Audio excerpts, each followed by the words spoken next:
નમસ્કાર ખેડૂત મિત્રો, આજે મારા ફાર્મની અંદર મેં હળદરનું વાવેતર કરેલું છે.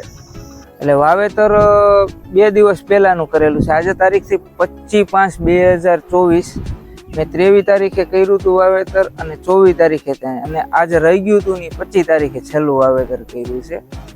આ તમે જોઈ શકો છો, 28ની જારીએ શાહ નાખ્યા ને શાહની અંદર વાવેતર કરેલું છે. એમાં 2 વેરાયટી છે, એક સેલમ છે ને એક પ્રગતિ કેસરી જે આવે છે ને ટૂંકા ગાળાની ઈ, અને હાથે જ મૂલ્યવર્ધન કરીને પાવડરનું વેચાણ કરી છે કિલોના પેકિંગમાં, અને 100% પ્રાકૃતિક કરી છે, ઓર્ગેનિક. એની અંદર જંતુનાશક પેસ્ટિસાઇડ દવા કે ફર્ટિલાઇઝર ખાતર કોઈ ઉપયોગ કરતા નથી. માત્ર ને માત્ર ગાય આધારિત જીવામૃત, ઘન જીવામૃત, આચ્છાદન અને વાપસા પદ્ધતિથી જ કરીએ છીએ.